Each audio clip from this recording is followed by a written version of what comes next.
This is Dregs One. Welcome to another episode of the History of the Bay podcast, sponsored by the good people of Amoeba Music San Francisco. Go check them out on Haight Street. Also check out Dying Breed San Francisco on 24th Street for all your graffiti supplies. Today, behind the lens, we got King Said. On the boards, we got DL. Quick shout out to my folks, SNS Worldwide for the hat. And you know I'm repping Mike Dream TDK with the hoodie. And today we have another very special guest, someone who's played a role behind the scenes in the music industry of the Bay Area as a manager, promoter, and much more. He's worked with some of your favorite artists, and I'm sure he's got a hell of a story to tell. So it's my honor to introduce the one and only Seaside Stretch. Man, pleasure to be here, man. I'm a fan of the platform and really appreciate everything you guys are doing for the Bay Area as a whole, because I think this is one of the first places to get into the history of where the music comes from, because I've learned a lot, like from the UMC interview, which was great, because that was always one of my favorite artists coming up. Right on, man. Yeah, thank you, bro. And that's what we try to do, shed light on people like Huey, who maybe people know, maybe they don't know, but there's so much stories to be told, and I feel like you're one of those people, and I feel like this is an episode that people going to learn a lot from. So when DEO told me that you wanted to come on board, I was juiced, bro. So thank you. You know, anything for DEO. Of course, man. One of the other people behind the scenes in the Bay that I feel doesn't get the much-deserved props that he needs. So thank you for saying. Let's give him his flowers right now. Yeah, let's do it. Let's give him a short little round of applause, man. Thank you. Thank you. Oh, and he's mic'd up today. Okay, man. Well, like I said, you got a hell of a story to tell. I always start at the very beginning. So why don't you tell everybody where you grew up? I'm born and raised in Seaside, California, which for people who don't know is probably about an hour and a half, 2 hours away from the Bay Area. So born and raised in Seaside my whole life. So not the Bay Area? No, the Monterey Bay Area. I am the official guest of the Bay. You know what I'm saying? I'm from Seaside, always been from Seaside, always represent Seaside with a lot of Bay Area love, but I am not from the Bay Area at all. So what's the reason? Would we say Central Coast? I'm from Seaside. So they call it Central Coast. They call it all kind of things. I'm from Seaside. So, I mean, there's a lot of things it could be called, but when we were growing up, we was from Seaside. So that's what we knew. That's how we approached things. That's how it was. But for everybody else, I guess it would be called the Central Coast or the Monterey Bay Area. Yeah. And I get a lot of love from people in Monterey and Salinas. Yeah. And I know there is a big influence of Bay Area music and culture 100%. Down that way. 100%. So what was your childhood like coming up in Seaside? And for those who don't know, what's that town like? Well, what it's like and what it was like is two different things. What it was like when I was coming up, it was a predominantly black city, you know, with like black mayor, black city council, all of that. It was home of a base. There was a base there, Fort Ord. So there was a lot of black people that came there from the South and other places and just stayed there and kind of built their family roots there. So it was real close-knit, real family-oriented. The area is mostly tourism and agriculture, so it was the place where the workers would live. You know what I mean? So if you worked in Monterey, Pacific Grove, Pebble Beach, you lived in Seaside. So it was the place where we were at. And it was a great place for me. It was very diverse. You know, it was definitely had its times. And, you know, especially in the late 80s, early 90s, it was pretty bad for what it was. But it was the same thing everybody was going through at the same time with the crack epidemic and everything that was going on. So, you know, we all had our trials and tribulations and our times where we had to, you know, figure it out. Yeah, Reaganomics, right? Reaganomics for sure. Trickle down economics did not trickle down. Let's just say that. So did you gravitate towards the streets yourself? Early on, yes, but I think it's not really gravitating towards the streets because it was always a street element where I was from. So regardless, it's not like, if you're from something, that's just what it is. It's not like you going towards or like going that. That's just like, this is my cousin, this is my partner, this is just us. This is what we do. And I think that, you know, because I was born in 76, so my time frame was a very different than previous generations and probably past generations, because as I was coming of age is when the crack epidemic came. And it was one of the first times where you see just the dynamic of just households and just cities and everything change, because you go from the parents taking care of the kids to the parents being out of the house and being on drugs. Luckily, my parents weren't on drugs. But at the same time, you've seen how everything changed. So now the children are making more money than the adults.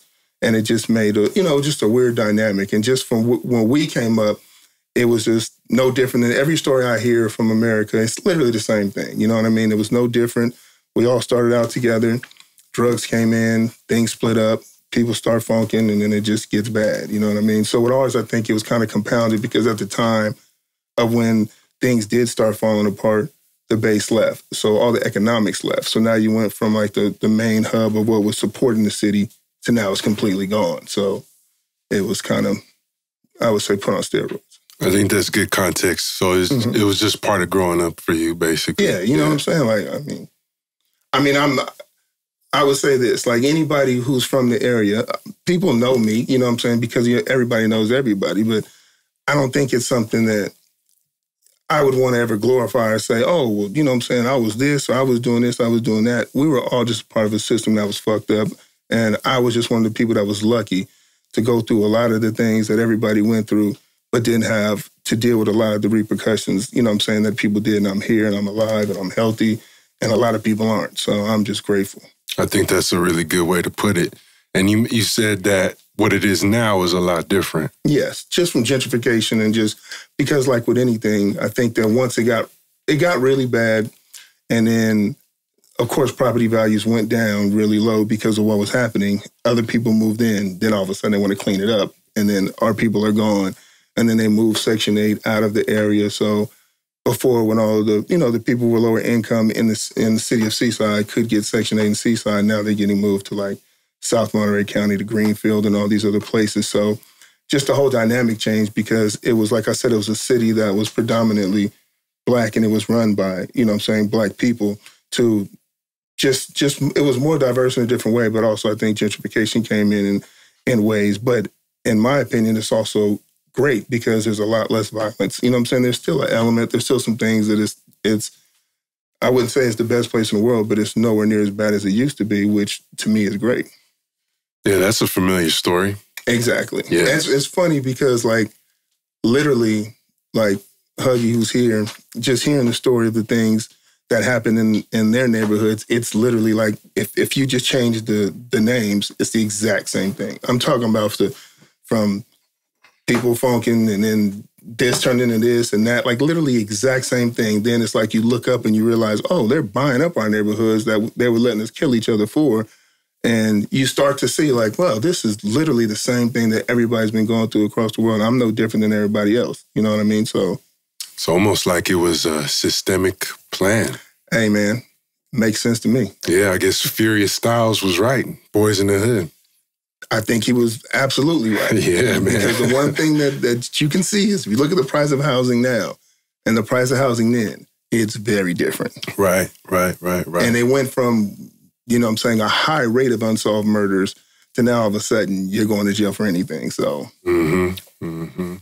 So at what point does hip-hop come into your life? Were you ever pursuing a path as an artist or a DJ or a dancer or anything? I've always been a fan of music in general. So, like, I remember my first record that I bought was the Beastie Boys' License to Ill, and I was like 9. That's I remember going to the record shop and buying the vinyl. And from there, I would collect a lot of music. I had another partner of mine named Vernon, and we had this competition of, like, who could have them. We would buy anything that came out. So if it came out, we were buying it. But back then, it was different because there'd be, like, 2 or 3 hip-hop albums that came out any given week. It wasn't like now, it would be 45 different things. But, you know what I'm saying? I was winning at first, and then he started working at the music store, and it was over from there. So then he was cheating. Yeah. You know what I'm saying? Seaside, I'm sure there are artists in that area. I know artists in Salinas and Monterey. Was there a local hip-hop scene developing down there? Most definitely. Like, when I was young, probably like, I was in middle school, they had a group called Seaside Posse, Playboy Chill, MC Scooter D, and DJ Easy Cut. And it was so big to us because they represented us. Like the photo, the front cover that's taken in front of the projects, everybody that, that we knew was on the cover, the whole hood is out there. It was inspirational for me because you hear somebody rapping about what you're living, not just like, if somebody's talking about something and it's real familiar, but not specifically, like I was up in the product in the second lot. You're like, oh, damn. You know what I'm saying? So it was real inspirational to see. And for me, it just made me realize, like, damn, you know, it could be a lot bigger than where I'm from, even though, you know what I'm saying, you can still represent exactly where you are from. No, that's really cool. That's pretty much my experience with the Bay Area, especially San Francisco rap, when I discovered that, and I can relate to what they're saying, and the street I live on is being rapped about. That's a cool feeling. But what about the Bay Area? Because like I said, I know the Bay has a big presence down there musically. How did you first get exposed to Bay Area rap? I think that because it's so close, but yet it's so similar and so different, because we do have a gang element which is not present in the Bay Area. So just from the way we grew up, we would listen to any and everything that came out of the Bay Area, but also if things came from LA, we could also understand it. So I think that that's what's kind of helped me, because understanding gang culture, but also understanding Bay Area culture, which are two different things. LA and the Bay are night and day. So I kind of feel like I've always got the best of both worlds, because, you know, like the first thing of course, everybody listened to was Short, you know, from the first Short that ever came out. So back then it was just about being D-boys. So I think all the D-boys were entangled or kind of knew each other. So the music kind of traveled from there, you know what I'm saying? So the drug trade was really huge, especially at that time from the 80s and, you know what I'm saying, early 90s. So are you talking even the old school demo tapes? Yes. They're making their way down there. Yeah, exactly. Because, you know, you got to understand because back then it was 408 and then 510. That's all there was. So Oakland, San Francisco, everything was 510. 408 was Seaside all the way to San Jose. You mean 415? Yeah, I mean, my bad, 510. I mean, 415, my bad. Yeah, so it was 408 and 415. So 408 was from Seaside to San Jose. So that's why there's always been like some corner gang element as far as Crips or whatever in those now 408s, because we were all, you know, from the same place. 415 was the Bay Area. That's just how it was. But when you start going to YA and prison and all of that, you start intersecting, you start to meet people, and that's how relationships form. And then it leaks off into the streets, and whether it's drug trade or just whatever it is. So, and plus people just have family and you know, from other places. So it's only an hour and a half away, so there's no way in the world something's going to only stay right there. So we would hear and listen to any and everything that came out from the Bay as well. So Too Short definitely had a big influence. And then, like I said, all of the D-Boy shit, so like Too Short, Huey MC, 415, Richie Rich, you know what I'm saying? All of that stuff at that time was huge to us, because that's the lifestyle we lived. Word. And did you find yourself gravitating towards the music and seeing a way that you could participate in it? I didn't until later on. I was always just a fan in music. You know what I'm saying? Like, I would say my early part of life was caught up with just making sure that, you know what I'm saying, I was financially stable. So I was into more making money, while at the same time I made sure I stayed in school. But then by the time when I got out of high school and all of that, it was just more about, you know what I'm saying, more about making money. Then I started doing entrepreneurial things, like I opened up a store. So I had a clothing store that also sold CDs. So there was always some sort of connection, but it never became business until a friend of mine's brother was a rapper, and he was like, man, my brother's rapping and he wants somebody to kind of back him. So this is like 98. So it was an artist by the name of Big Time. He was originally from Memphis, but he's from Seaside as well, because he lived in Seaside for the majority of his life. So I listened to the music, and just his energy and his work ethic is different. I had a lot of people that made music. My partners all made music, but you could tell like he looked at this differently. Like he wanted to take over the world. You know what I mean? And for me, it's like, okay, well, shit. I didn't appreciate what it was at the time. I'm like, okay, it's a good way I can, you know what I'm saying, maybe make some money. I can learn some stuff or whatever. So I got into that by, you know, starting a label with him, which ended up being more things. So once we started the label, then it's like, okay, well, you know, you start meeting people. So like we're coming up to the Bay, take photography to Clifton Photography. We're going to Funky Fat Graphics to do the cover. We're going to like all the, you know, getting mixes and recording in certain studios. So I'm learning the game from the Bay Area artists that I had been listening to. Then from there, it was like, well, okay, well, how am I going to get people to even hear him? So I started throwing shows in the local area in Seaside and Salinas and all of that. So, of course, the first thing I would start doing was bringing Bay Area artists down to perform, and he would open up and perform on it. And that's when a lot of the relationships that I built from the artists in the Bay Area was because I was bringing them down for shows. So then from there, that's when it kind of, developed and grew from just being more involved with Bay Area artists. Wow, so you're learning all this stuff as you go, just figuring it out, diving in there, seeing how it works. And thought I was horrible, because I remember the first album we did, we sold 10,000 copies out the trunk, no distributor, no nothing. And I'm thinking like, I'm hearing everybody, man, they sell 100,000. I'm like, man, we ain't shit, man. This is horrible. I'm thinking we're not doing shit. Then as I get farther along, I'm like, wait, that actually was pretty good for somebody who literally was, when I say out the trunk, I'm talking about out the trunk, not no distributor, not no nothing. So I learned the game because of just by having to, because nobody's going to put my artist on. I had to put my artist on. You know what I'm saying? He had to put himself on. And we did tons of shit from like, I remember we did the BRE convention in Atlanta. It was when Quinn and Mess first did the presidential shit and they did the Explosive Mode. We was out there with them, you know what I'm saying? So built relationships with them, Stone. You know, it was, and then like one of their partners, I forget his name, he was in a wheelchair, but he was in YA with my other partner.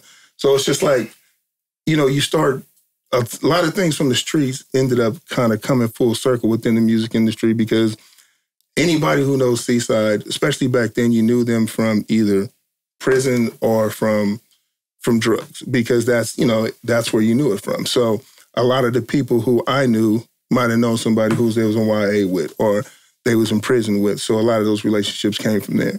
Man, what ended up happening with your label? It just kind of, really what happened was he kind of got into a legal trouble, and it kind of put things on hold. And then just from there, I think that I just kind of grew away from it, from everything else that I was doing. And I just kind of kept going while, you know, we was trying to figure things out. And it just kind of went separate ways. That's still my partner to this day, though. But yeah, that's a common story on this podcast. Yeah. But you've also developed relationships with the venues in your area. Exactly. And did you see show promotion as like, okay, this is really something I can do? Honestly, not. It was, for me at the time, it was just a way to, it had two purposes at the time. Because like I said, I had a store. So I could have in-stores and people could come to my store, but then also my artists would be able to perform. And then I started working with other artists. Like I had a cousin named Rue, who was dope as hell. So, you know, it just kept being more just putting other people in front of other people and just working with, you know what I'm saying, more artists. So just to try to build what we were doing there. So I never looked at it as like, oh, I can be a promoter or a booking agent or nothing like that.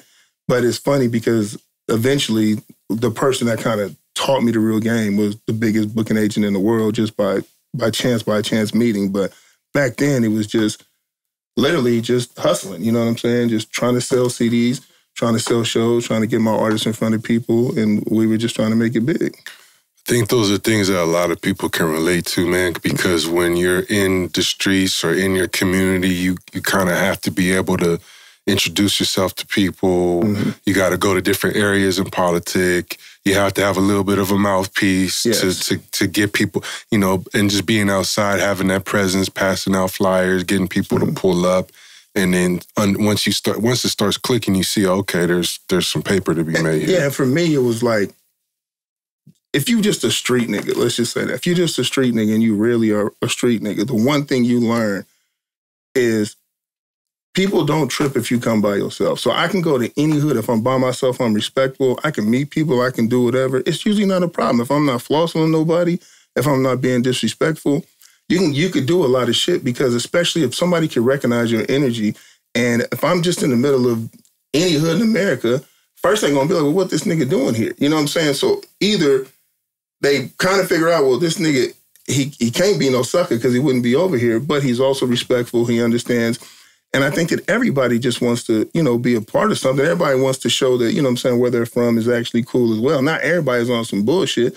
So I always made it where, and to this day, people tell you, I always do a lot of shit by myself, because I ain't never got myself in trouble that I couldn't handle. You know what I mean? But at the same time, you're not really a threat if you by yourself. Nobody's tripping off of that. Like, people say what them niggas doing, but they hardly ain't tripping off what that nigga doing, because I'm not doing nothing. You feel what I'm saying? But a group of 2 or 3, that could be a problem. So that was just my thing about just always trying to go where we could, because I think for you to even do something, you have to go. Like, I can't tell you what works in Tennessee if I've never been to Tennessee. Right. So I got to go there. I have to go to that place to see what are people listening to? Why do they listen to stuff? What moves them? What makes them connect to these people? And, you know, that's what it was back then. And then I just got to learning more and more stuff and then just started working with other artists as it went along. Yeah, and we're also talking pre-internet. Yeah, exactly. You had to go there. Yeah, right. So, shout out to Network. You got to go there. Shout out to Network, man. He's going to like that one. Well, if I'm skipping ahead, feel free to correct me, but I believe one of the artists that was successful for you to bring out to Seaside was Mac Dre. Yes. So I met Dre in 99 on a flight coming back from Vegas. Me and my partners was coming back from Vegas, and he was on a flight with his daughter flying back. And it was a Southwest flight, so, you know, you don't get to pick your seats. So he's like, man, is it cool if my daughter sit here? You know what I'm saying? Because they got on the plane late. So as we get a layover in L.A., we switch seats. I mean, he switches seats so he can sit by her and my partner moves. So we just get to talking all the way there. And at the time, there was a rumor that he had died. So we was just talking about that. Right, this is like, No, this is the first one. This was in 99. Because he was literally came back because he had gave me the cut. There's literally, the way the world works is crazy. So he had just started working on the first Cut Though Committee album. So he had gave me some of the songs, and like they were incomplete and all of that. But what makes it so full circle is when they ended up doing the album, the actual logo, this logo was created by my partner in management, Will Bronson. Oh, yeah. So it's real funny how that shit kind of works out. So we were just talking, you know what I'm saying?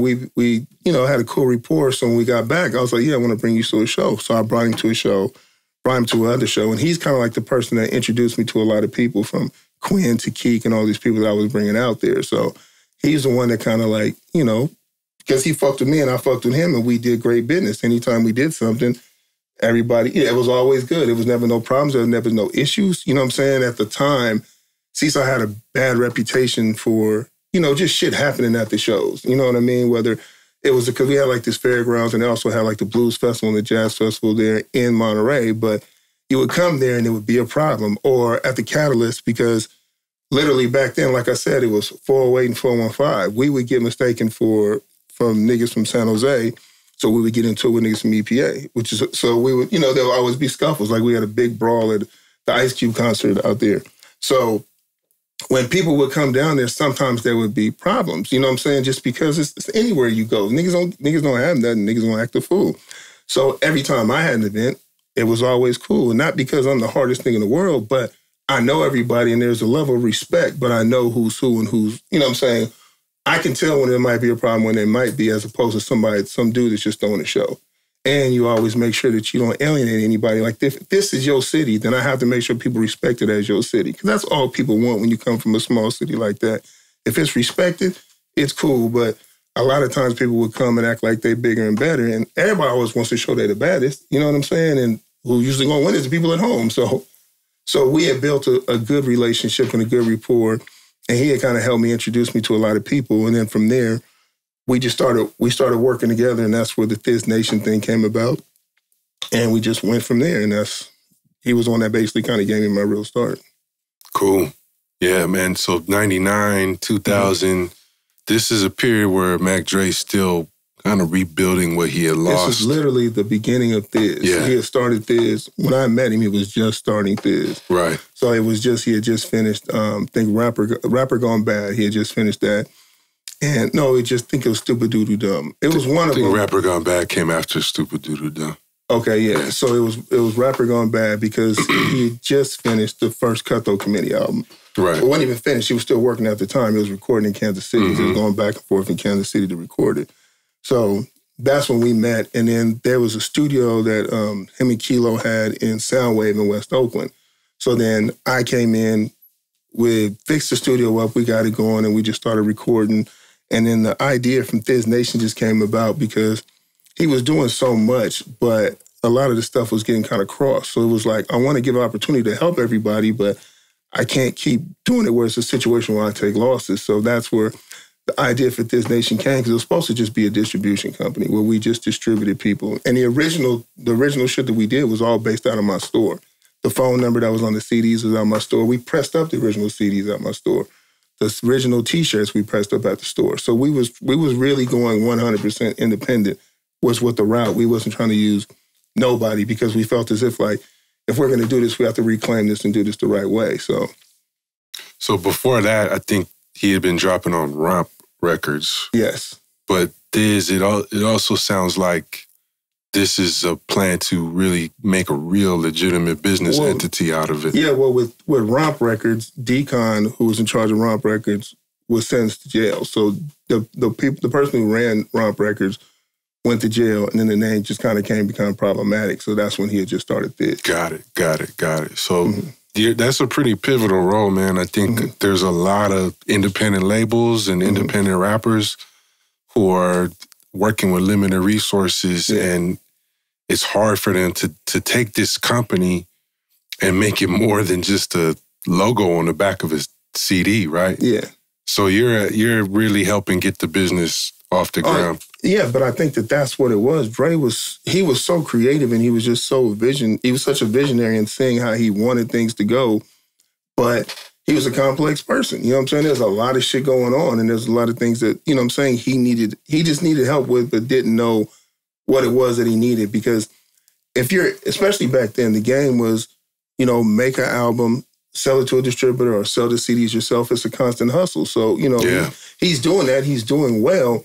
But I think that it was kind of explaining to him, like, you could be doing great. Like, you know what I'm saying? As good as you're doing, you can be doing a lot better. Because he was one of the first artists that I seen, that was actually traveling, going to these places and making an impact. So, like, he'll go to Seattle, and he'll just go do a show. He'll go to Seattle. He'll be there for 3 days, 4 days, and you'll hear all these stories about, man, Mac Dre had dinner at my mom's house, or, you know what I'm saying? So everywhere he went, there was, like, these stories, and I'm seeing the relationship he had with his fans and how much they really fucked with him.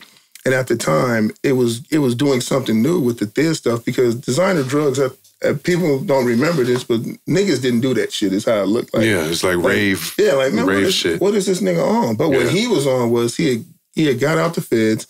He had went back to the feds. People forget that, to finish his sentence. Violation or something, right? No, he wanted to finish his sentence because he's like, I don't want to get off. I don't want to be on this shit no more. So he did that, and when he got out, his reputation is already what it was, because he went to jail for just keeping it solid. You know what I'm saying? So he just wanted to live life to the fullest. And, you know, the more I got to know him and got to know his mom and his story, it made sense, where just the way that he visioned things and the way that he's seen things in ways that I didn't see, I didn't understand, and I didn't know, because I was limited to my environment and was only doing what I was programmed to do, you know what I'm saying, where I was. I was so fit on survival. After he got out of prison, he was set on living. I was trying to survive, he was trying to live. So he taught me how to live, you know what I'm saying? He taught me how to look at things from a completely different perspective. And I think that, you know, we worked well together, because the job was to say, like, look, you do what you do, and in the back end, we're going to do what we do to make this go to where it needs to be. Unfortunately, he passed prior to, you know what I'm saying, living out those things, but it's, you know, his legacy is cemented, and just the inspiration that he's been to everybody is something that I don't think will ever be replaced. Absolutely. Well, because I'm talking to you, like, I know so much about the Thizz movement on the creative level and the impact, right? I was one of those kids that was buying those records. I'm curious to know, what are those things on the back end that you're talking about that made it so successful? I think the first thing that we did, so from Thizz inception, like when he first did that, it was the Thizz artist. When it was Thizz Entertainment, when he first did it, it was him, Little Bruce, Something Terrible, Ryder J. Clyde, and I think that's really it. Doobie and Cutthroat Committee. Doobie, exactly, Doobie. So, in Cutthroat Committee. So when that was close-knit, that was more or less of what he was doing. But when he felt as if, like, there's so many other dope artists out there, and I want to make this something that's bigger than, you know what I'm saying, than just me, than just what I'm doing. So that's where the idea of Thizz Nation came from.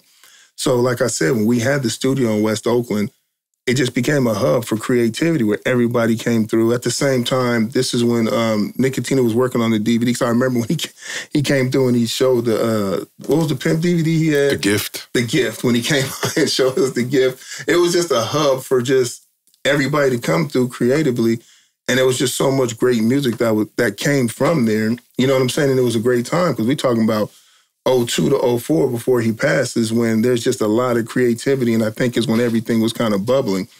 And what we just set out to do was to try to build the infrastructure from what we thought the game was. There's a lot of things that I know that we got wrong because we didn't know, but there's a ton of things that we got right that we shaped the way that things are done, not only in the Bay Area, I think in independent music specifically. So the one thing that we always leaned into was technology. So we had like the Thizzworld.net forum, where, you know, we had moderators and we actually, you know, contributed to the forum, and actually we learned that from Hyro.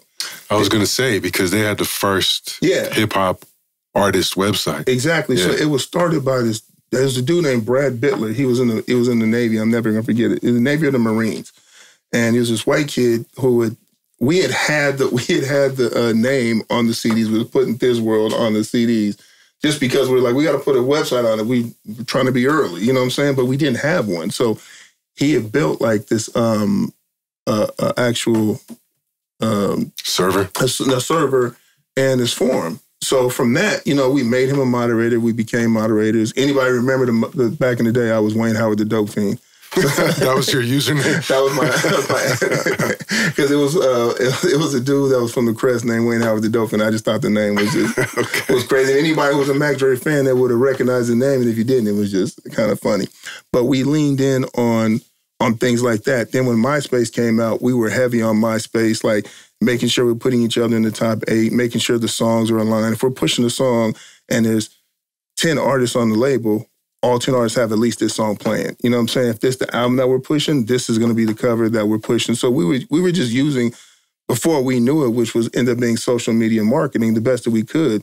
Just like when YouTube came out, Fab's video for Ghostwriter was literally one of the first videos to go viral. Like, we used to go to the YouTube headquarters and, you know, he would perform for them. They would show us all this stuff. Like, we would always try to be just ahead of everything that was happening because we needed every advantage that we could, because we're not a major label. We don't have all this funding. But if we're early adapters and we're first, there's things we could do. Like, we put a real emphasis on just the artwork. Like, everything had to be done by Shemp, and it had to look a certain way. We started putting DVDs in it. Once we were doing the DVDs that were just a part of the CD. It's just an extra piece. We had to give you something to do it. We would do in-stores at all over the country. You know what I'm saying? We did it where it was an experience where the fans felt a part of it. And that was the whole point, because once he did Trill TV and we were able to see, like, wow, this is really, when we go places, people are reciting your lines. You know what I'm saying? Like, from the DVD, that's bigger than what we've seen from the actual music. We need to lean in on that and just, you know what I'm saying, do that. Just like when he was, like, his mind was different. When he released Genie of the Lamp and Ronald Reagan, he was on a promotional campaign like he was going for president. And he would dress up in the Ronald Reagan outfit and literally campaign at every place he did shows. And literally, he made it an event. And, you know, he was so far ahead of the game with that. And it was just, we just tried to make it look as big and as huge as possible and just make it as professional as we thought we could, you know what I'm saying, to compete with everybody else. Because if you come into the store, we wanted to make sure that if you've seen our CD next to whoever, you don't look at that as the independent. You're like, oh, damn, that cover's crazy.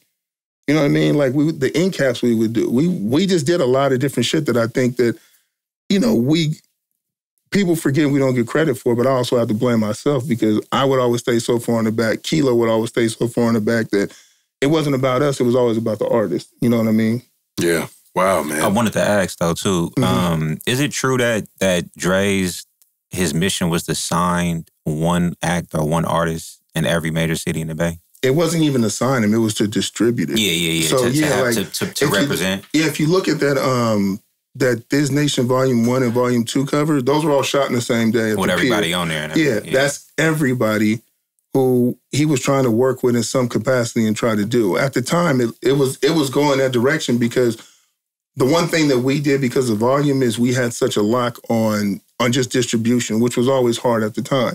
So just because you have distribution is one thing, but if we put something out, we would have majors like The Warehouse and all these other Sam Goodies. They would put our stuff in position to be seen, which was really hard because it wasn't just about getting in the stores. It was also being seen because somebody could take in your CD, but they might only take 10. You know what I'm saying? But if it was a Thizz CD, it kind of got more prominent, which is how we ended up doing Town Thizzness and what this city was supposed to be, just based on that same concepts.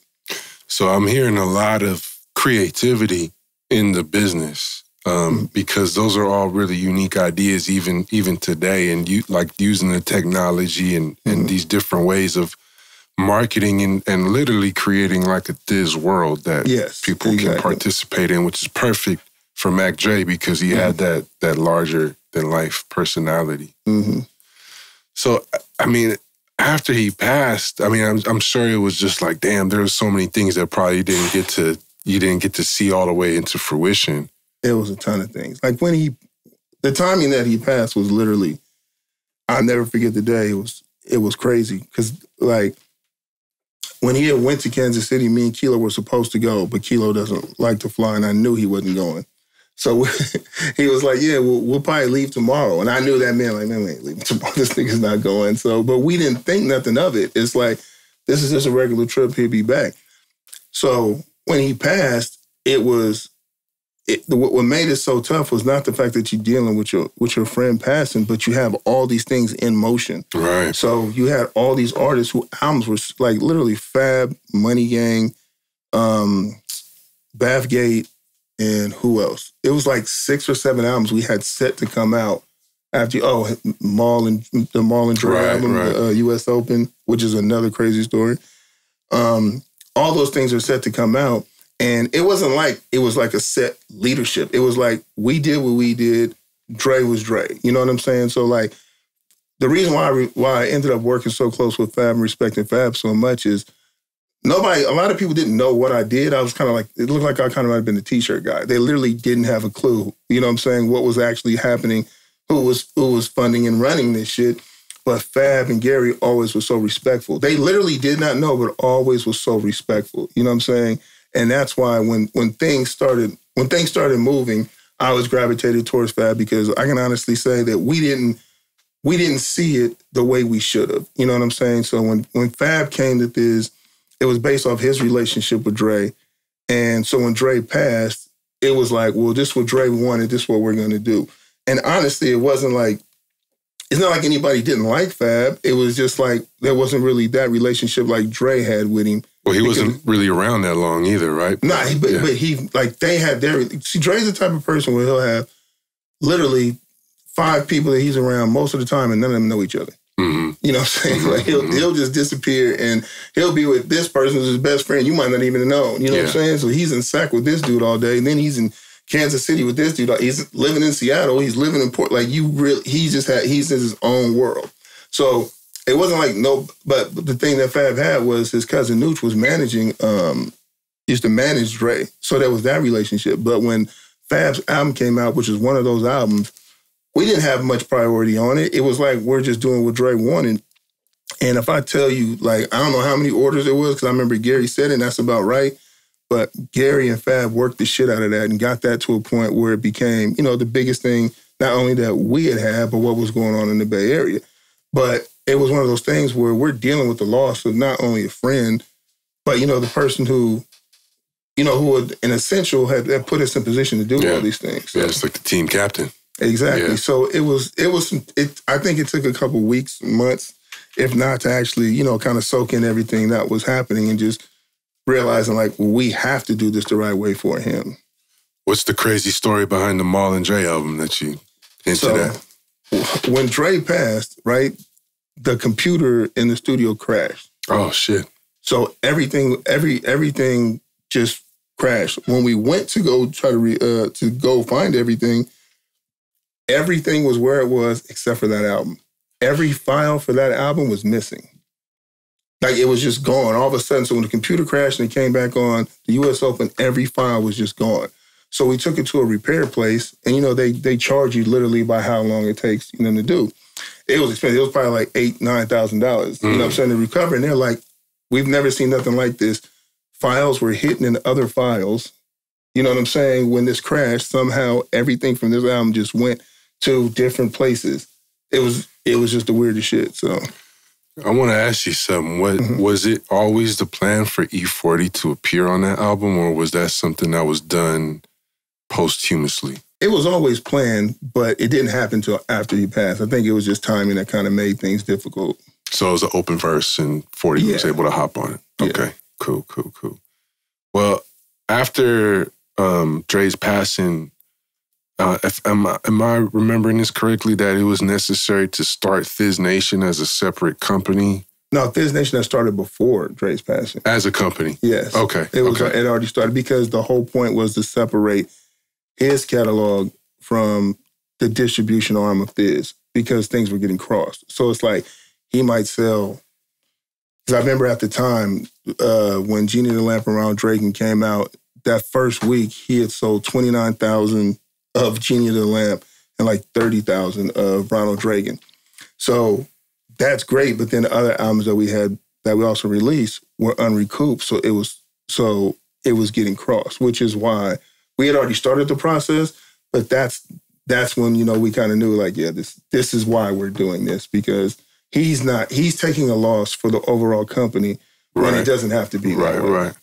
Well, I feel like it got off to a pretty strong start with, like you said, with Fab, and then I remember there was an album run with like Ryder, Doobie, Mac Mall, Keek, Farm Boys. I'm probably who else? There was what was whatchamacallit from out here? Star Studded. Oh, there was Star Studded. Fendi Boys. Shout out to Kata. We just chopped it up today. It was a lot. I remember I think one year, might have been 07 or 06, we released like 50-something albums. Yeah, and then there were the mixtapes. Yeah. I think, how many volumes of those came out? Like 7 or 8? I tapped out, I think, at 5. I think it went to 18 or something like that. Was there a point where it did get a little... Because I'm going to just be honest with this. As a fan, there was a point where I was seeing Mac Dre presents on a lot of CDs where you were like, who is this? I never heard of this. Was there a point where it kind of got a little too, like... Definitely, but I think there was different stages of it. There was what we were doing, and then what other people were doing. Gotcha. And it got kind of hard to differentiate, which I always tell people is like, if Shemp didn't do the cover, that wasn't us. Literally, at any level of Thizz, if Shemp didn't do the cover, that was not us.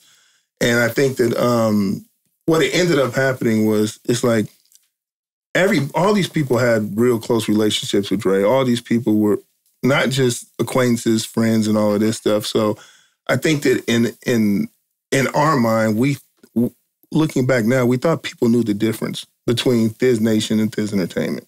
We thought that it was understood, like, this is distribution, because all these people own their own labels. Like Fab had Forever After Entertainment. Right. You know what I'm saying? Ryder had Money Gang Entertainment. So, you know what I'm saying? Bath Gay had his record label. Everybody had their own labels. This was just the distribution arm of it. So in our minds, we thought it made sense and it looked that way. I mean, I figured by the time we got to, what happened was we did the block report, Thizz Nation block report, where we went to each city and interviewed everybody in each hood. And I just remember doing those interviews, and I'm looking at this, and I'm like, yeah, we got to kind of regroup from that. And that's really where the idea for Town Thizzness came when we did, where I just felt as if, like, in Oakland, I feel like we've lost a lot of ground in that because people look at this in a different way. So, you know, to be able to use the same distribution arm, but kind of separate it so it's not Mac Dre Presents, it's not any of that. That's where it went over to, okay, Town Thizzness, and then eventually Thizz City, because I seen what people were saying, what people were doing. I mean, what people were perceiving it as, and I can understand their frustrations and how that looked. But honestly, shit, for a minute, we was just doing what we thought was right, not for the sake of, because I think some people think, oh, it was exploitive, it was all these things. Nah, it really wasn't, because a lot of these things is just trying to give your friends opportunities and do things that you feel can help overall. And in some of the places, we missed the mark, you know what I mean? But I think that we regrouped, and overall, I think that it makes a lot of sense when you look at it now. No, that's a great explanation. I'm glad to hear that, like I said, as a fan, because I was just confused. I just remember, I was like 19, like, wait, Mac Dre Presents 50 CDs that came out this week? What's happening? And I want to get into town Thizzness and Thizz City too, but I have one other question to ask too that just, as a fan on the business side, this is what I've been wondering. Tupac has, 10 official posthumous albums? I feel like with Mac Dre, there's compilations, there's collections. Why was there never... Was everything that he did like just dropping, or was no? There was, because he died on basically November 1st. He had put out the Game and Stick Part 2 literally that week. Right. So there was songs, there was things, but it wasn't a complete body of work, and none of us ever felt comfortable at trying to dissect or put together a Mac Dre project. We could have done that and got verses from so-and-so and did this. But it's not like he just had an album laying in the cut that was pretty much ready to go. there was definitely enough to do an album, and there's Jonas had a sort of an album, but it wasn't quite an album. So there was songs and there was things in place.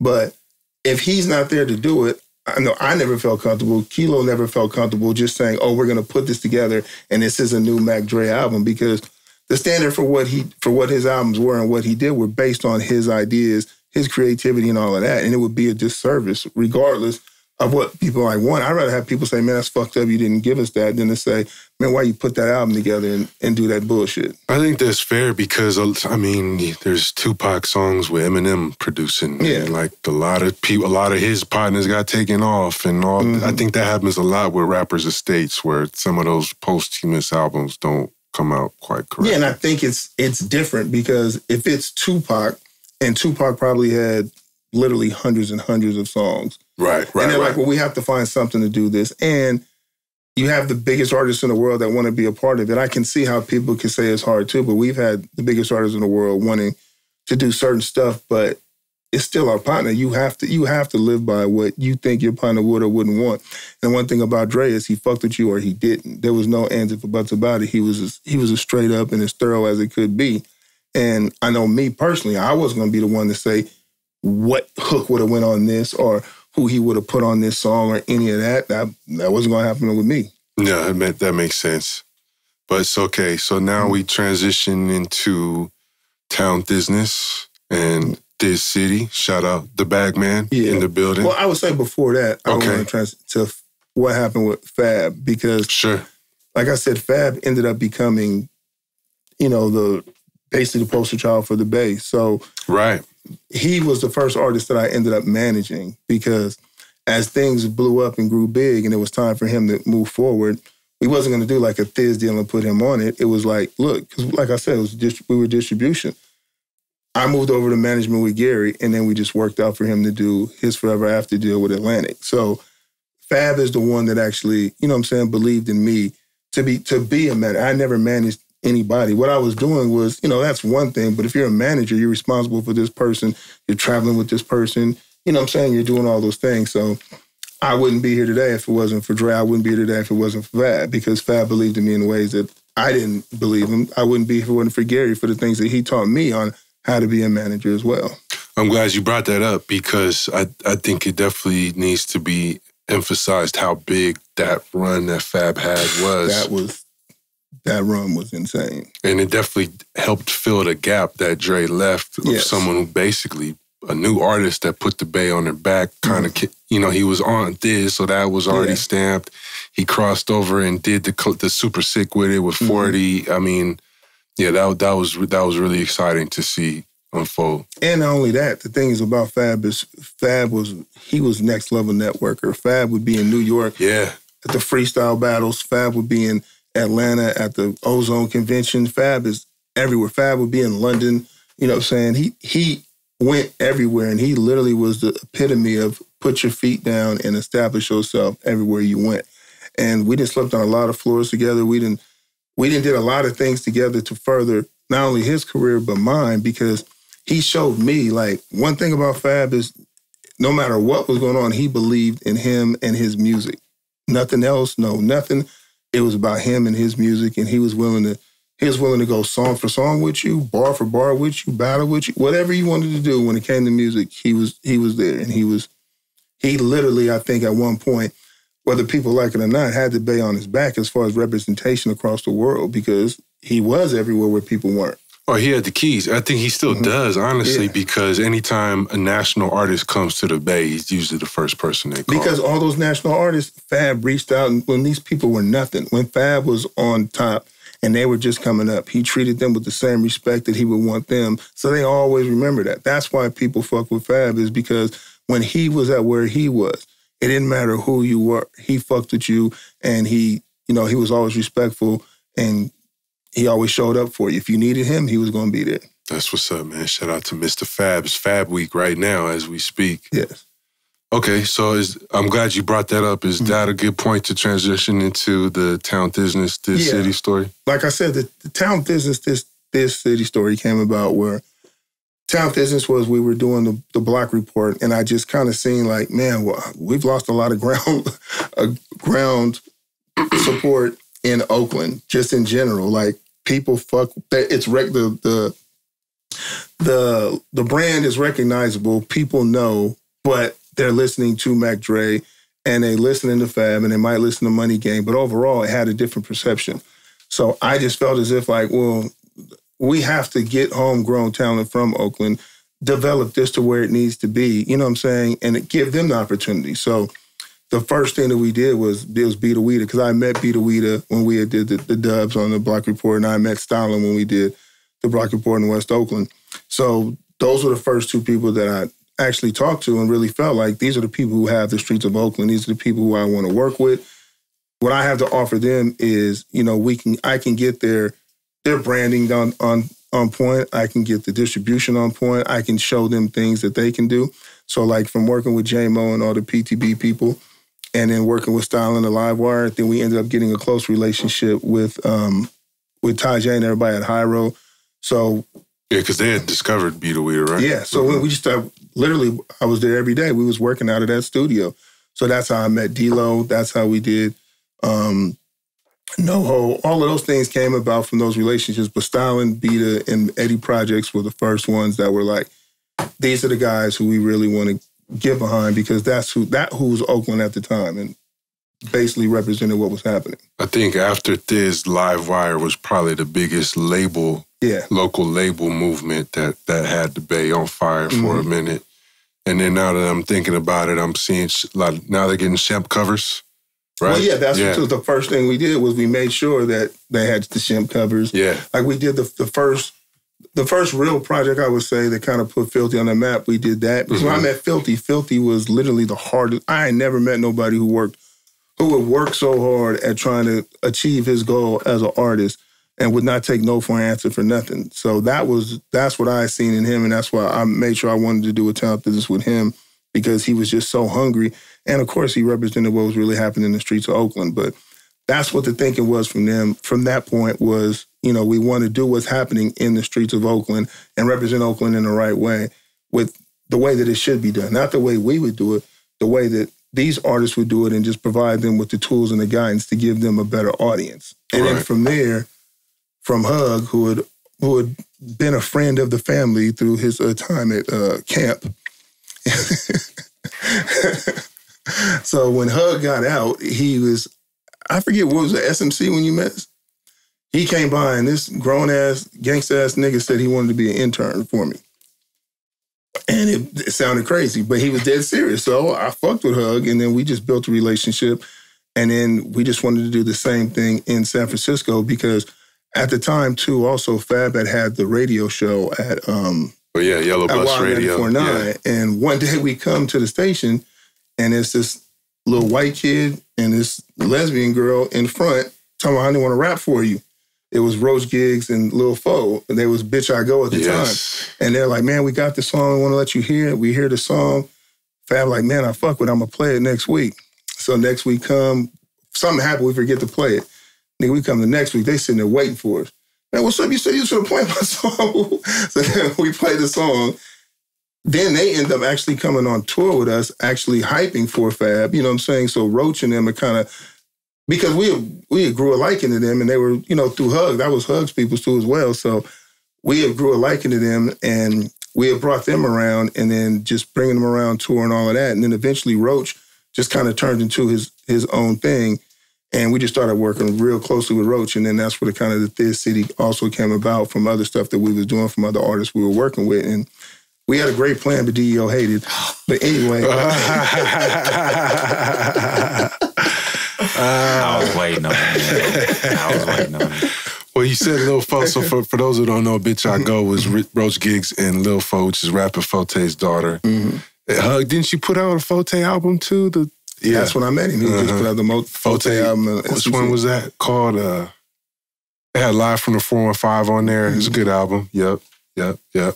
And then, so Thizz City also was Killer Keys. It was the Killer Squad.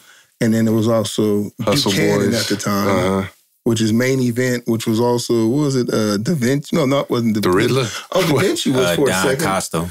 Yeah, exactly. Don Costa. And ain't that Rob Lowe's brother? Definitely is. Yeah. And then who else? Da Vinci was for a minute. We was in talks with the jealous guys. The Hustle Boys, of course. They were ahead of their time, man. If you think about it now, oh my goodness. They were ahead of their time. And one of my favorite songs was a song they did with Glasses Malone. I love that song.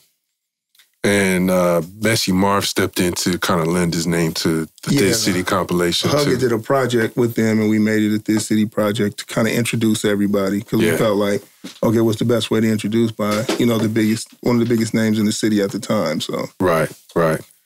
But so for Town Thizzness and Thizz City, that run kind of was a little short-lived, no? Well, Town Thizzness ended up just being Livewire because, like, from what we were doing, there was never a goal for it to be long-term. Got you. Jay Steinman was the president of Town Thizzness, and we kind of did Livewire together until it got to a point where that was all him. He did everything. So it was never meant to be like, we're going to do this forever. It was more or less like me feeling as if like we need to have roots into what's happening and build relationships with these new artists, and it can't just be based off of what we're doing with Thizz as well. So, and as things grow, then people grow. Like when Roach Giggs got to a point, he didn't have to be Thizz City. He was Goomba. You know what I mean? He did his own thing. So it was never meant to just stay as somebody who was distribution. And at the time, we had moved over to SMC and through Universal, who was distributing it. So it was even a bigger situation to be able to get these things in better places. So yeah, so you were part of that move too with SMC, correct? Yes. Because I feel like this is the era when the top albums are on the front of Rasputin's, and it's Jacka and Messi and Mob Figures and Quinn and Filthy, and pretty much everything that's hitting Billboard and doing numbers is coming through SMC. Yeah. How I even met SMC was through I think Disobey-ish. And when we did the deal with Fab at Atlantic, one of the things where we were able to release independent music as long as it sold under 30,000. So he had the project that he wanted to put out, the Yellow Bush Rider, so we had to find the right distribution that not only would do its best, but would make sure we didn't go past those numbers. So I met them when we did that project, and then we have built a great relationship. Then I kind of came over as consulting for SMC, and then me and Will just, had a really great relationship. That's how we ended up forming Active Management. But there was a lot of great stuff that happened and a lot of bad things that happened at SMC. So it was a great place and a bad place. Well, it's a tough fucking business, right? The music game. Hey, and tough partners. And this is also when CDs are sales are dipping, and the game just changed. Let me tell you how bad it got. So people forget that when Tower Records, they went bankrupt, right? Imagine this. We had I think, $342,000 in product in those stores. They filed for bankruptcy. We're one of the last creditors to be paid. So you go into these stores and you've seen your CDs for sale that you're never going to get paid for. Wow. That's that bullshit. Wow. Damn, so it's like going out of business. Sorry. Yeah, and they got to pay creditors in line of who you owe the most. So, of course, they're going to own Universal Music a lot more than they owe us. Of course, they're going to owe Sony and all these other people a lot more than they owe us. So our little $342,000 wasn't shit compared to what they owed everybody else. Wow. So, yeah, it was real. What the Bay Area did a good job with, and people don't really understand, is there was a time period where it was really tough, that transition between before streaming and after CDs kind of died, when you had that mixtape phase and all of this stuff, but people weren't really like burning CDs like the way they were. I remember when the first MacBook Air came out and there was no physical drive. I'm like, oh, that's ugly. This is going to be bad. So there was tough times that we had fought through and triumphed. And I think the Bay Area did a great job that people don't realize because of how tough the industry was, especially for independents. I think it's coming. I just wanted to circle back on the, and you didn't strike a nerve. I'm just saying on the Thizz City thing. Yeah. I think what me and my partner, M.A., our thing was we was looking up to people who were like the pioneers of the city. And we were kind of like ill-advised. Now, let's keep it real. We were just hyper-independent, honestly. No, it's not even that. Niggas was like, what is this Seaside Crip nigga on? This is some bullshit. We don't trust it. That was a part of it, but you when you came to Even Odds, you always came with Huggy. Yeah. So it wasn't like, who is this? It was like, it still was that a little bit,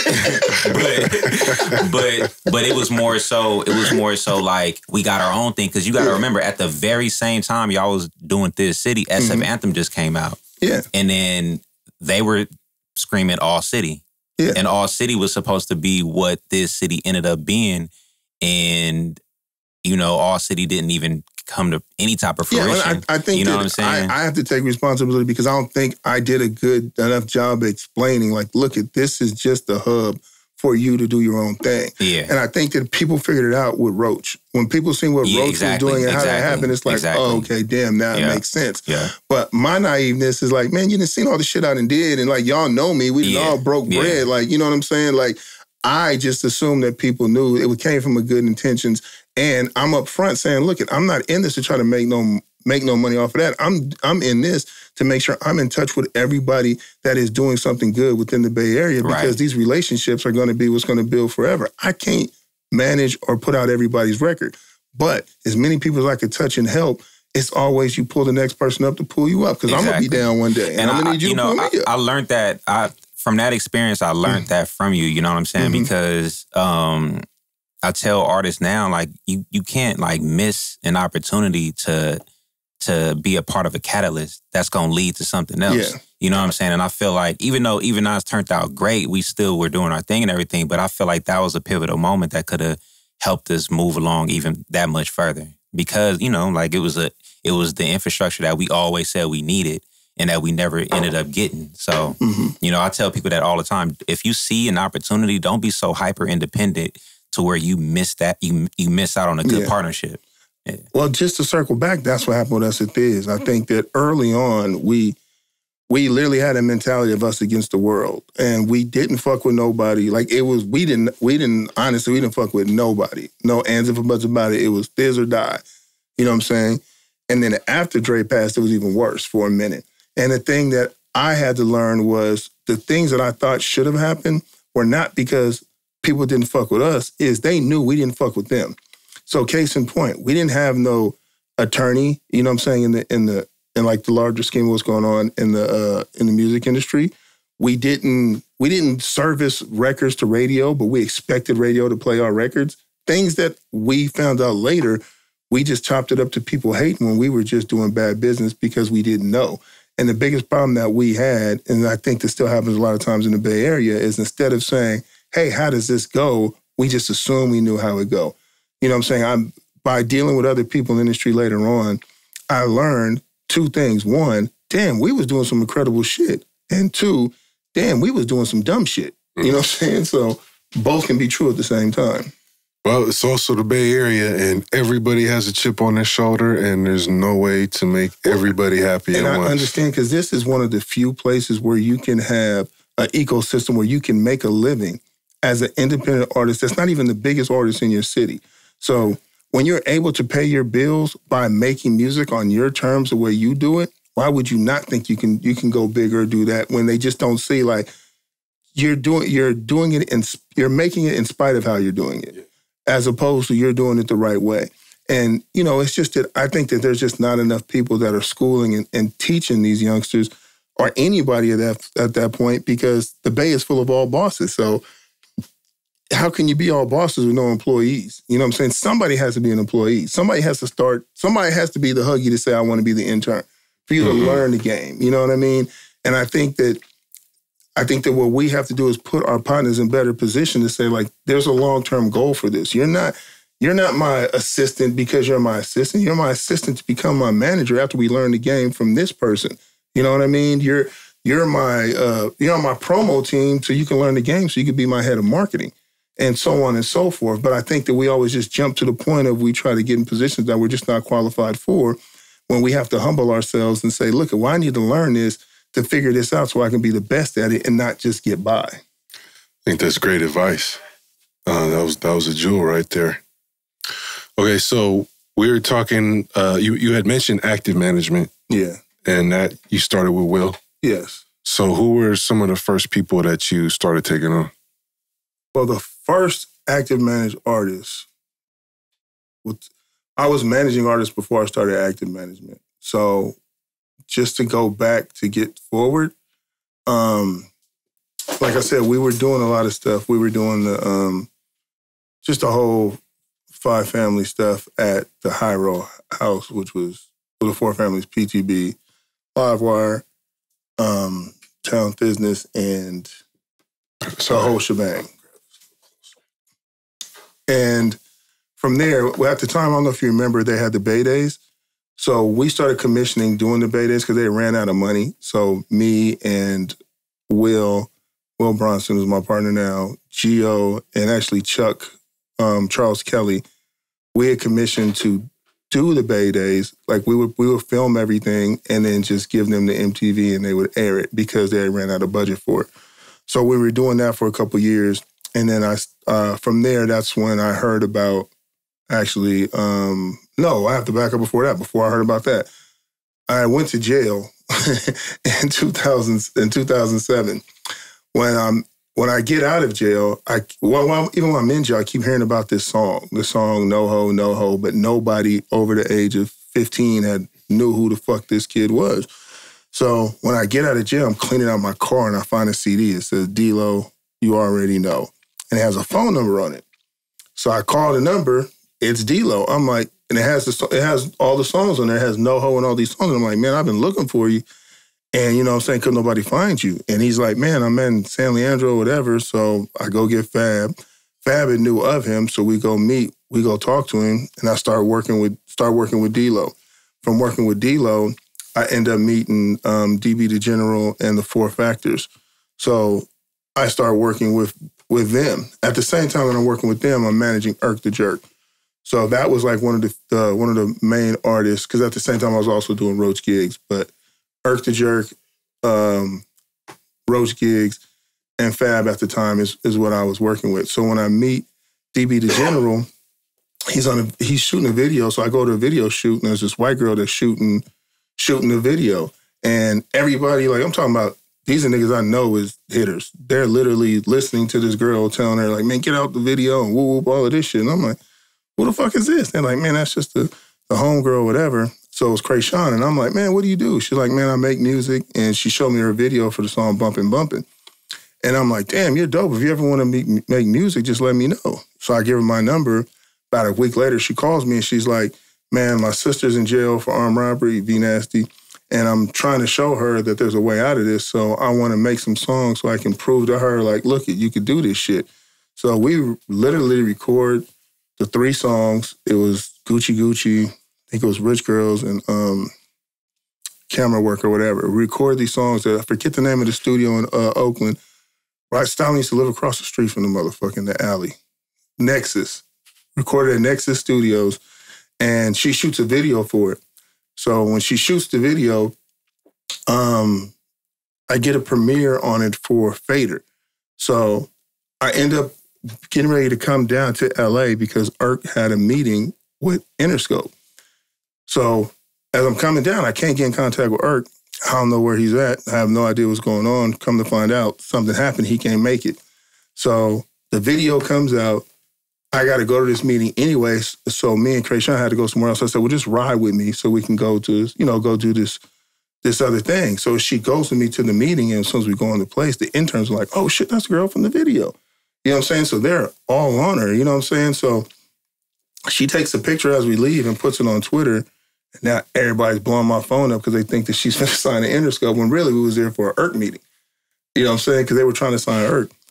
So everything kind of just blows up from there. So active management was started from basically her. When her shit blew up, it was like, well, look, now we have to have a real life management company because Will ended up leaving SMC after that. And then we started active management basically from her. That is crazy because I do remember, honestly, that Gucci was probably like one of the first real viral video. It was, I would say that Mistah Fab ghostwriter was. Okay. I mean, I just, no knocking Fab, but I just remember that day. It was. I literally remember the day that it dropped. Yeah. And I was working with kids in the Tenderloin at the time. And yeah, by like that afternoon, they was all on it. And literally, like I said, it blew up. But that picture of her in Interscope is what kind of started that frenzy. And then the industry kind of just did what the industry does. And it was literally because of Erk. Like, if it wasn't for Erk, none of that would have happened. I say this all the time. Erk is not only one of the greatest artists, but he's also one of the greatest men, fathers, and human beings, which is when people always ask what happened to Erk. Nothing happened to Erk. He was just a great man and a great father who refused to do things that would compromise his time with his family over trying to chase something that could or couldn't happen. And I can't do nothing but respect him for that. Crazy. Shout out to Kevin Allen, a.k.a. Erk Tha Jerk, who we just had on the podcast. Unfortunately, we forgot to bring this story up, but I'm glad you're here to tell it. So Kreayshawn blows up, gets signed. Who else do you end up working with? Yeah, because at the time, like I said, I was managing Erk, managing Roach Gigs. Who else? We were doing all the town Thizzness stuff, so technically I was managing Styling, but Styling was capable of doing... Styling is one of the few people that just like, that nigga can manage, produce, make clothes, do whatever. So Styling at the time, because what's funny is the first show that she had the week before that, it was a J Styling, Fab, and Hustler show that Kreayshawn had opened up for. It was bad, but people... So yeah, that's who I was managing at the time at that point. And then at a certain point, you start working with I Am Sue too? Yeah, so what happened was when we was working on the Erk album, The Invasion, which was P-Lo, I Am Sue, Kuya, and all of them were producing a lot of the stuff on there. So I met them through Erk, because Erk would always bring, like, you know, whoever was creative, whoever was great. So he brought them around. So we had built a relationship through Erk. Like I said, a lot of things wouldn't happen if it wasn't for Erk. So when things started kind of moving for them after this, when the Up song came out, that's when it just became more formal, when there was a need for business, and then came in and started managing basically everybody in HBK. Crazy, man. I mean, you basically, I mean, we're talking Thizz to Livewire to HBK. These are some of the biggest movements in Bay Area history. And I if I'm jumping ahead again, feel free to bring me back. But SOBxRBE is another one of those big historic movements that you were part of too.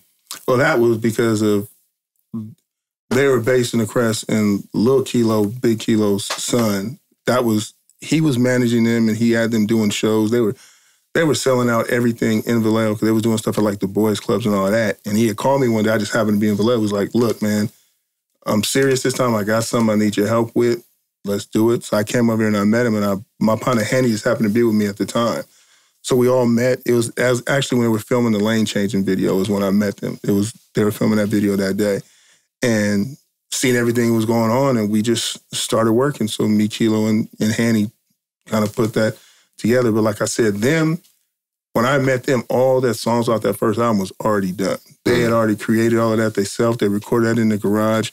They had a lot of things going on locally in Vallejo, but what I did with them is something I just wanted to see exactly like what they were about. So Sage the Gemini was actually going on a national tour at the time because I was managing Sage too. And I knew the audience was different, but I just wanted to see, like, okay, what would they do? So I'm like, look, I got an opening spot for you. There's no money. I just want to see if you go. Man, they got in a Winnebago and went around the country in the winter and did that whole tour and just did everything, rocked out. So by the time they came back, it didn't seem like, at them, they didn't realize what they were doing, but by them touching all those places and all those people, it made a huge mark. So by the time we came back and now we start to do their tour, the first shows we did all just blew out because by the time we got back, their shit was just blowing up. So then by the time we go back out, we're able to do the country because they had already been on Polestar for opening up for all these people. And they had learned so much within that 2 months of just being on the road, how things go, how things don't go. Because Sage did a good job of just teaching them, you know what I'm saying, about how you do this, how you do that.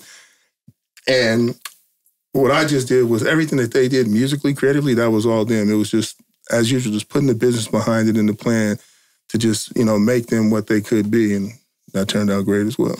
Yeah, I feel like I'm sure it's different from the inside looking out, but from the outside looking in, it seemed like that things happened so quick from them to go from a local spotlight to a national spotlight. It was, but I don't think that people knew how big they were in Vallejo. Because like I said, when Kilo had sent me a video and they had not, it was a boys club or whatever, but it wasn't just sold out, but there was people all outside the door. Inside was insane.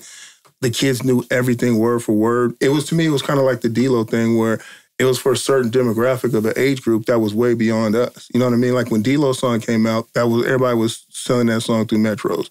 So we're not getting those text messages through metros to hear those. So with SOB, it was all YouTube. Like we're not on their YouTube page to see that all this stuff is going on. So they had built something before I even got there that was already to the point. It just needed the structure and the know-how because they created all that. That music, like I said, was done before I met them. Right. So like Anti, which is platinum, you know what I'm saying? Calvin Cambridge, which is, I think, damn near platinum. Lane Changing, which is gold. All those songs was already recorded in their garage. Just raw talent. Raw talent. Wow. Shout out to SOBxRBE, man. And not only that, they already had the logo. They were doing merch. All these things they were already doing. They had in place. It's just that they needed help, you know, to take it to where it needed to be. But I could never take credit for what they started, you know what I'm saying? Because none of that happens without them having that vision, having that understanding, and building that base. Crazy. So where is Active Management at today? I know it's still a powerhouse in music. What's since then? What's been going on with the company? Just growing and expanding to other artists. Like a lot of the artists that we have are people we work with long term. So like Killer Mike, who we manage, was somebody who we were putting out at SMC. So that relationship had been there for so long. Will had been with him since he had first put out rap music and just cultivated that and Mike never left. So like Killer Mike, 24K Golden, who's been huge globally. Pilo, who's been great. Kaylee 47. A lot. Now, I'm not going to get in trouble by trying to name everybody. So, I wanted to ask you about how did you discover Hittkidd and what did that relationship mean when the F&F the whole wave came? Well, now you're gonna make it a little longer. So around 2000, was it probably 18? So 2018, I started a label with a marketing company named 740 called Black Noise because I was managing artists and they had signed Cuban Doll. So we ended up managing Cuban Doll and they were doing all the marketing and she was signed to Capitol and Motown. And we realized like, bro, we're doing all of this ourselves. Why don't we just start our own label? Because what had happened, like I told you before, with like the music industry crashing and, you know, CDs not, you know, just coming off the shelf and all of that, I had stayed away from doing traditional record label stuff because as much as success I feel I had and I was good at it, it just didn't seem like a profitable business at that time. So when we started the label again, we had some success. We had a kid named Tokyo's Revenge. We had great success with that, like a double platinum song. And then we ended up moving distributors to Hive America, which is Scooter Braun's branch of Hybe, who was this Korean company or whatever. Laugh. So through Black Noise, basically, one of my partners had seen the video for F&F and was like, yo, this shit is crazy. So he sent it to me. I never forget, I was with Golden. We was in Buffalo at a show, and it was a Saturday. And I see the video. I'm like, oh, shit, this is crazy. So we reach out. We literally sign it in hours. The next day, the shit just blows up. But, you know, what it did for me was like just being able to react and move on stuff that you really, really fuck with, regardless of where it's from. It was just a great experience. And Hittkidd and his team and everybody's just been great to work with. Crazy, man. I mean, a lot of stories on this podcast sound like a lot of right place, right time. And sounds like, from what I'm hearing, that's the case for you, too. Mm-hmm.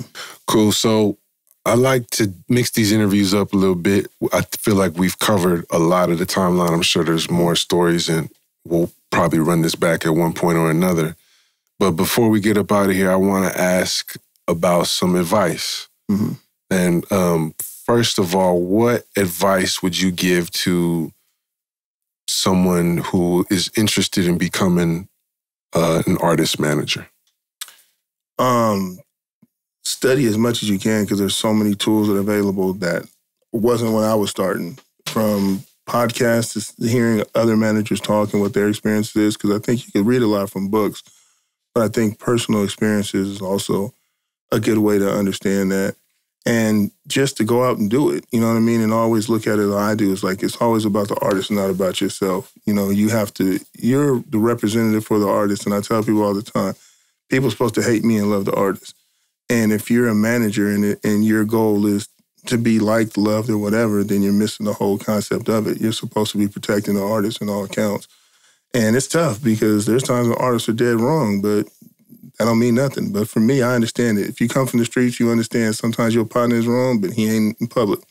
Y'all can talk about that at home, but out and about, no matter what he do, you riding with it, and you have to look at it the same way when it comes to artist management.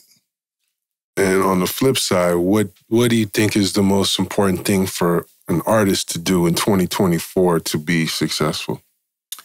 I think establishing what your sound is and what your vision is.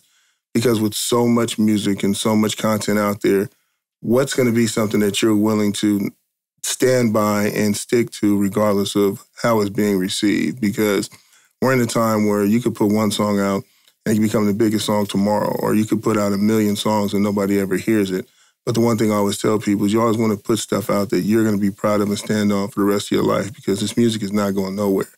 I know a lot of people that made songs or did stuff for the moment, and they're like, damn, I wish I didn't do that. And I know a lot of people who only did things the way they want to, and they love everything they've ever did. So even if they don't like the music now, they understand that they came from a real place, and nobody's ever mad at that.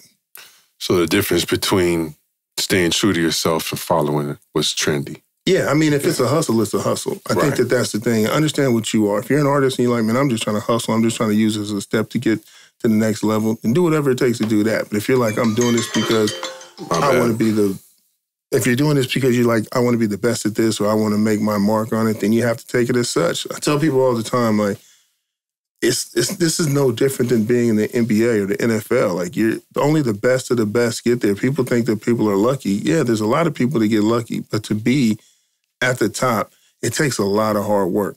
I don't know anybody that's at the top because they just got lucky for X amount of consecutive months without putting in a lot of hard work. There's people who you can say got lucky, but you don't know how long they've been working before that, and you don't know how hard they've been working since that.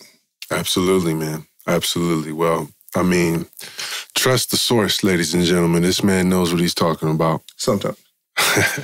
And it's an honor to have you on here, bro. You know, like I said, what my goal with this podcast is by the time I'm on episode 500, 5,000, whatever, however far it goes, people can look back and piece together damn near every piece of this history, and it wouldn't be complete without having you on here, bro. So thank you, man. I've just played my part in a wonderful scene that I've been lucky to be a favorite guest of. I will say that.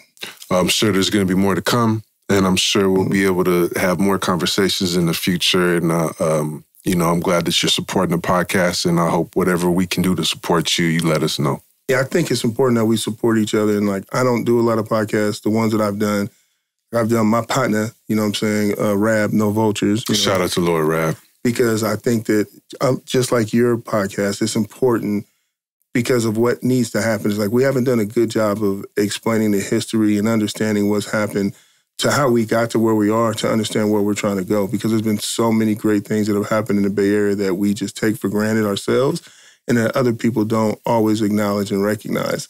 And I think it's up to us to tell our story because nobody else is going to do it or they're going to tell it wrong. That's why I really respect and love what you guys are doing because it taught me a lot as somebody who's been in this for over 20 years. There's things I didn't know, had no idea, and I wouldn't have known if I wasn't educated by your platform and everything you guys are doing. So that's great to hear, man. That's what we do it for. And I appreciate you. I appreciate all of y'all. I appreciate the team. We're past episode 50. We're on our way to episode 5,000. Things just keep getting better and better. And this has been another great episode featuring the one and only Seaside Stretch. Yeah, and call me Lexington Park Stretch today. Oh, shit. And after this, we're going to cut the cameras off and do some battle rapping. So we'll let you know who won, man. Let us know who you think will win the battle in the comments, man. Don't Put that in the hype. comments. I'm going to keep it real. I think he's rusty. Oh, shit. I've seen the hunger in his eye. I see still hunger. I see the fire, but I also see a lot of things he's thinking about. You know what I'm saying? He's preoccupied. He's not ready for this. Oh, man, he's playing mental chess moves already. Yeah, I want him to be ready. Because I'm just setting it up where somebody's going to come up here and they're going to challenge you. I'll stay ready. I love that kind of talk. Do you like write the raps for the guests just in case? No, I don't need to. I don't need to. Yeah. I'll just start buzzing. Yeah. Seaside Stretch, ladies and gentlemen. Shout out to the whole team. Thanks to the sponsors. Thank you for watching Dregs One History Debate Podcast. Peace. Recognize where you got the game. We got our own style, got our own slang. Northern California is a West Coast thing. This is the history of the Bay. Recognize where you got the game. We got our own style, got our own slang. Northern California is a West Coast thing. This is the history of the Bay.